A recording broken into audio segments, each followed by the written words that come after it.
আজকে আমি কিন্তু বানিয়ে ফেলেছি চিকেন চাপ।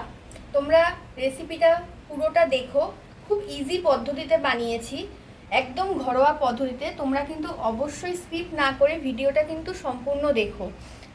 আর যারা আমার পেজে নতুন আছো তারা প্লিজ পেজটাকে ফলো করে দিও। আর যারা ইউটিউব থেকে দেখছো, ইউটিউবের চ্যানেলের নাম হলো পঞ্চফুড, যারা ওখান থেকে দেখতে চাও তারা কিন্তু প্লিজ চ্যানেলটাকে সাবস্ক্রাইব করে দিও। আমি এখানে চিকেন চাপের জন্য 800 গ্রামের মতন চিকেন নিয়ে নিয়েছি। আমি এবার নুন দিয়ে মাখিয়ে রেখে দেব।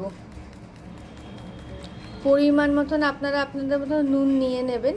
আমি এখানে মাখিয়ে রাখবো।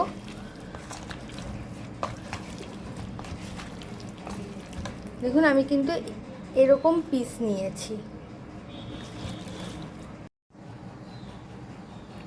এরপরে আমি চিকেন চাপের জন্য নিয়ে নিয়েছি পেঁয়াজ। এখানে আমি 3টে মিডিয়াম সাইজের পেঁয়াজ নিয়েছি, লঙ্কা নিয়েছি, ঝাল অনুযায়ী আপনারা আপনাদের পরিমাণ মতন লঙ্কা নেবেন। আর হলো নিয়েছি আদা আর রসুন। এইগুলোকে কিন্তু আমি সব পেস্ট করে নেব।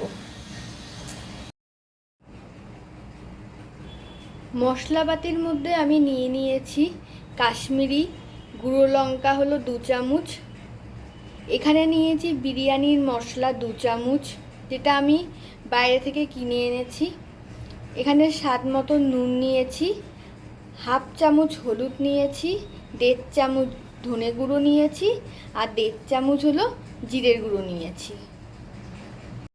গোটা মশলার মধ্যে আমি নিয়ে নিয়েছি দারচিনি, এলাচ, তেজপাতা 2খানা, আর হলো গোটা গরম গোলমরিচ আর লবঙ্গ। এবারে নিয়ে নিয়েছি আমি কেওড়া জল, গোলাপ জল, ঘি, আতর, আর নিয়েছি 4 চামচ দই, চাল মগজ নিয়েছি 2 থেকে 3 চামচ, পোস্ত নিয়েছি 2 চামচ, আর কাজু বাদাম নিয়েছি 10টা। এই চাল মগজ, পোস্ত আর কাজু বাদাম কিন্তু আমি পেস্ট করে নেব মিহি করে। আমি এবার কড়াইয়ের মধ্যে তেল ঢেলে নিলাম। তেলটা কিন্তু গরম হয়ে গেছে। এবার যে গোটা মশলাগুলো নিয়েছিলাম ওইগুলো দিয়ে দেব। এবার দিয়ে দেব আদা রসুন,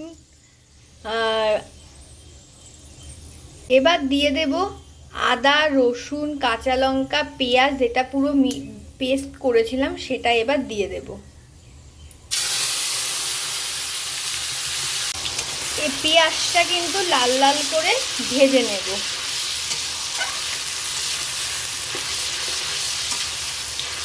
পেঁয়াজটা কিন্তু লাল লাল করে ভাজা হয়ে গেছে। এবার আমি এতে দিয়ে দেব যে মশলাগুলো নিয়েছিলাম, সেই মশলাগুলো একে একে আমি এর মধ্যে দিয়ে দেব।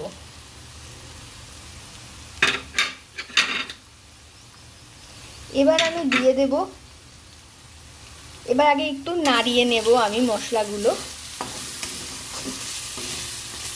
এবার এতে দিয়ে দেব সামান্য একটু জল মশলাটা কষানোর জন্য। জল দেওয়ার পর আমি আবার ভালো করে মশলাটা নাড়িয়ে নেব।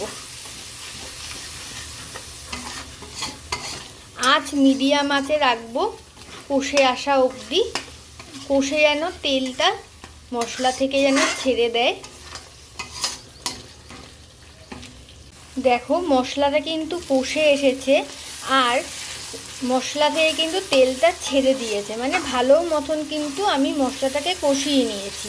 এবার এতে দিয়ে দেব আমি চিকেনগুলো, যেটা আমি নুন মাখিয়ে রেখে দিয়েছিলাম। চিকেনগুলো দেওয়ার পর ভালো করে মশলার সাথে কিন্তু চিকেনগুলোকে মাখিয়ে নিতে হবে। চলো মাখিয়ে নিই মশলাগুলোকে চিকেনের সাথে, তারপর তোমাদেরকে দেখাচ্ছি। মাংসর সাথে মশলাটা কিন্তু ভালো করে কষিয়ে নেব, মানে মশলার সঙ্গে মাংসটা ভালো করে আমি কষিয়ে নেব। আর আঁচ কিন্তু কম আঁচে রাখবো। কষানো হয়ে যাক, তারপর তোমাদেরকে দেখাচ্ছি পরের স্টেপ। ভালো করে কিন্তু মাংসটার সঙ্গে মশলাটা কিন্তু কষে গেছে। এবার আমি এতে দিয়ে দেব হলো যে কাজু বাদাম পোস্ত চালমগজ পেস্টটা করব বলেছিলাম, সেই পেস্টটা এবার আমি এতে দিয়ে দেব। এবার আমি ভালো করে এই মশলাটাকেও মাংসের সঙ্গে কষিয়ে নেব। চলো কষিয়ে নিই, তারপর তোমাদেরকে পরের স্টেপটা দেখাচ্ছি। যে মশলাটা দিয়েছিলাম কাজু বাদাম পোস্ত চালমগজ পেস্টটা, ওইটা কিন্তু ভালো করে কষে এসেছে। এবার আমি এতে দিয়ে দেব টক দই। টক দইটা কিন্তু আমি ভালো করে ফেটিয়ে রেখেছি, তারপরে কিন্তু টক দইটা আমি দিলাম। এবার টক দইও দিয়েও ভালো করে মশলার সাথে টক দইটাও কষিয়ে নেব।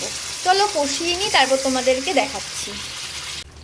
এবার কিন্তু পুরো মশলাটাই কষে এসেছে। এবার এতে একটু জল অ্যাড করে দেব। তারপর জলটা ভালো করে মিক্স করে নেব আর একটু কষতে দেব জলটা। এবার কিন্তু পুরো মশলাটাই কষে এসেছে। এবার এতে একটু জল অ্যাড করে দেব।